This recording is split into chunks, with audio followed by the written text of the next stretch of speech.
नमस्कार सुप्रिय दर्शक आमी नीलकमल दास और बिউটি অফ নেচার ইউটিউব চ্যানেলে আপনাদের সবাইকে স্বাগত। গরমের শুরুতে অর্থাৎ ফেব্রুয়ারি মাস এর 15 তারিখের পর থেকে আস্তে আস্তে শীত চলে যায় আর গরম আসতে শুরু করে। এই সময় ড্রাগন গাছ রোপণের এবং ড্রাগন গাছের যে ভেজিটেটিভ গ্রোথ সেইটা বাড়ানোর খুব আদর্শ সময়। এই সময়ে আমাদেরকে বেশ কিছু কাজ যদি না করে নিতে পারি তাহলে এই যে সিজন আসছে যখন আমরা এই গাছ থেকে ফুল আর ফল পাব, তার জন্য এখনই আমাদেরকে কিছু গুরুত্বপূর্ণ পরিচর্যা করে নিতে হবে। তার জন্য কি কাজ করতে হবে না, আমাদেরকে এর মাটিতে কি পরিমাণে আমরা সার দিতে থাকব। সে সার হচ্ছে কি একটা মিশ্র সার, জৈব সার, যেটা আমরা আগের দুবার দিয়েছি, এবারেও সেটা আরেকবার আমরা মাটিতে প্রয়োগ করব। যাতে থাকবে আমাদের ভার্মি কম্পোস্ট, হাড়গুঁড়া, শিংকুচি, নিমখোল, বাদাম খোল আর হিউমিক অ্যাসিড, সুপার ফসফেট আর পটাশ। এটা দিয়ে আমাদের অনেক আগে থেকেই রেডি করা আছে। সেই সারটা আমার এই যে টব আছে, এই টব হচ্ছে 14 ইঞ্চির টব। এই 14 ইঞ্চির টবের জন্য আমি 3 মুঠো করে এতে দিয়ে দেব। তাহলে এই ফার্টিলাইজারটা আমাদের এই টবে দিয়ে দেওয়া হবে। আর কি না, এখন আমরা টবের মাটিতে কিছুই খুঁচাখুচি করতে যাব না, করলেই যে রুটগুলা, ফিডার রুটগুলা বেরিয়েছে সেই রুটগুলা ড্যামেজ হবে। 2 নম্বর কি না, এতে এরপর আমরা লিকুইড ফার্টিলাইজার দিতে থাকব।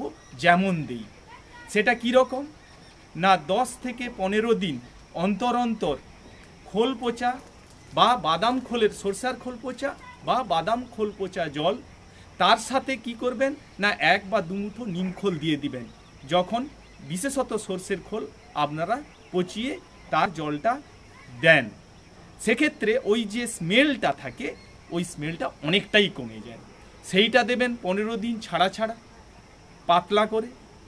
তার মাঝে মাঝে দেবেন কি কিচেন কম্পোস্টের যে লিকুইড, সেটাকেও পাতলা করে 10 দিন ছাড়া। আর হিউমিক অ্যাসিড, তাকে পাতলা করে ওই একই রকমভাবে আমরা যদি গাছের গোড়াতে দেয়া হয় তাহলে আমাদের রুটটা খুব সুন্দরভাবে ডেভেলপ করবে। আর গাছের রুট ভালো থাকা মানে গাছের স্বাস্থ্য ভালো থাকা, গাছের ডালপালা খুব সুন্দরভাবে বৃদ্ধি পেতে থাকবে। আর গরম এখনও সেরকম পড়েনি, তার ফলে এখন থেকেই যদি আমরা গরমের, অত্যাধিক গরম যখন হবে সেই গরমের প্রিপারেশান এখন থেকে নিয়ে নিলে তাহলে যখন ঠিকঠাক গরম পড়বে তখন গাছের ক্ষেত্রে কিন্তু অনেক প্রবলেম হবে। এবার জল কিভাবে দেবেন, ড্রাগন গাছে জল দেওয়াটা কিন্তু খুবই গুরুত্বপূর্ণ একটা বিষয়। যদি আপনারা ওভার ওয়াটারিং করে ফেলেন তাহলে কিন্তু গাছ নষ্ট হয়ে যাবে, ফাঙ্গাস ইনফেকশান গোড়ায় হবে। এই জন্য একটা প্রসেস আমি করি, মিনিমাম 5-7 দিন আমাদেরকে একবার জল দিয়ে দিলে বা ওই লিকুইড ফার্টিলাইজার দিলে আমাদেরকে ওয়েট করতে হয়। সেই জন্য কি করব না, দেখুন আমার এই যে টব, এই টবে আমি দেখাচ্ছি। প্রথমে আপনারা এরকম হাত দিয়ে একদম করে দেখবেন, দেখুন এখানে ফিডার রুট টুট চলে আসছে এবং এখনও ড্রাই আছে। তার মানে আমাকে কালকে এতে ওই লিকুইড ফার্টিলাইজার বা হিউমিক অ্যাসিড বা কিচেন কম্পোস্ট পচা জল আর ফ্যান, বাড়িতে যে ফ্যানটা থাকে ভাত রান্না করার পর বা চাল ধোয়ার পর যে জলটা, তাকেও 5-7 দিন রেখে দেওয়ার পর এই গাছের গোড়াতে দেবেন। এই গাছ হচ্ছে কি না রাক্ষুসে গাছ, এতে যত পরিমাণে আপনারা খাবার দেবেন সেই পরিমাণে আপনাদের গাছের গ্রোথ হবে। আর ফুল সানলাইটে তো থাকছেই। এরপর এতে আপনারা কি স্প্রে করবেন, স্প্রে করবেন মাসে অন্তত একবার এপসাম সল্ট, সেটা লিকুইড তৈরি করে স্প্রেয়ার দিয়ে এটাতে দিয়ে দেবেন। তাহলে গাছের যে পাতা এগুলা যে হলুদ হলুদ হয়ে যায় সেই ভাবটা থাকবে না, কারণ আমরা জানি এপসাম সল্ট তাতে ম্যাগনেসিয়াম আর সালফেট আছে।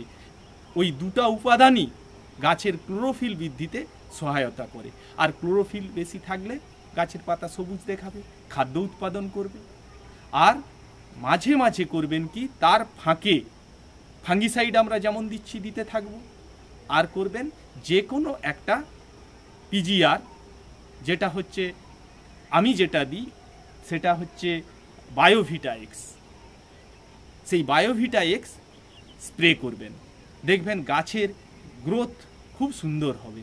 আর কি কাজ করবেন বা করবেন না সেটা হচ্ছে, দেখুন এই যে ডাল, এই রকম কিছু ডাল এরকম খাড়া হয়ে উপরের দিকে উঠে যাবে, একে আপনারা টেনে নামানোর চেষ্টা করবেন না, তাহলে গোড়া থেকে ভেঙে যাবে। এ আস্তে আস্তে নিচের দিকে নিজেই চলে আসবে, এটার উপর প্রেসার দেবেন না। এইভাবে আপনারা আপনাদের গাছের পরিচর্যা করুন। আর ফেব্রুয়ারি মাস শেষ, মার্চ মাসের প্রথমের দিকে 0050 সেইটা স্প্রে করুন। যদি গরম বেশি মনে হয়, আমাদের এই উপকূলবর্তী অঞ্চল ড্রাগন চাষের ক্ষেত্রে খুবই উপযোগী। এখানে খুব যে একটা বেশি গরম পড়ে যায় তা না, কিছুদিন একটু গরম থাকে। সেই সময় প্রথমে দেখবেন যে আমরা এটাকে আটকানোর জন্য একটা মেডিসিন আছে যেটাকে বলা হয় গ্রিন মিরাকুলাম, সেটাকে স্প্রে করতে পারেন। আর যখন এক্সট্রিম গরম পড়ে যাবে জুন জুলাইয়ের দিকে, তখন আপনারা চায়না ক্লে সাদা রঙের হয়, সেটাকে স্প্রে করবেন। তাহলে গাছ এই যে গরমে ফাঙ্গাস লেগে যায়, হলুদ হয়ে যায়, সেটা থেকে অনেকটাই রক্ষা করতে পারবেন আপনারা। তো তার প্রিপারেশান আগে থেকে নিয়ে রাখবেন যে খুব গরমের সময় এই কাজটা করে দেব। আর যদি পারেন, এইসবের কিচ্ছু দরকার হবে না, যদি এর উপরে একটা গ্রিন নেট দিয়ে দিতে পারেন যদি সম্ভব হয়, তাহলে গরমের হাত থেকে ওই গ্রিন মিরাকুলাম বলুন আর চায়না ক্লে বলুন কিচ্ছু দিতে হবে না। তখন ওই গ্রিন নেটের দ্বারাই আপনাদের গাছ রক্ষা পেয়ে যাবে, যদি সেটা দেওয়ার মতো আপনাদের অপশান থাকে। আর এখন আর কি কি কাজ করবেন, আর এই যে ভোঁতা ডালগুলো যেটা আগে বলে দিয়েছিলাম, এই ভোঁতা ডালগুলোকে কেটে দেবেন। আমি এইগুলাকে এর পরেই কেটে দেব, এই কাজটা করবেন। আর প্রতিনিয়ত লক্ষ্য রাখবেন এই যে গাছের গোড়া থেকে এই যে কুশিগুলো বেরোচ্ছে, এগুলাকে ভেঙে দেবেন, এই কুশিগুলাকে ভেঙে দেবেন। এখান থেকে আমরা কোনো ডাল নেব না। এই কাজগুলো আপনারা এই সময়ে করুন, করলেই দেখবেন আপনার গাছের চেহারা বদলে যাবে, গাছ আপনার সাথে কথা বলবে, এবং পরবর্তী যে সিজন আসছে সেই সিজনে আপনারা প্রচুর ফুল আর ফল পাবেন। আজকের ভিডিও এই পর্যন্তই। প্রতিবেদনটি কেমন লাগলো আপনারা একটু কমেন্ট করে জানান।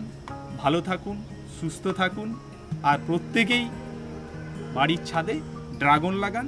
আর এটাই উপযুক্ত সময়, যদি ভেবে থাকেন যে ড্রাগন গাছ আমরা বাড়ির ছাদে করব, তাহলে এখনই শুরু করে দিন। ধন্যবাদ সবাইকে, নমস্কার।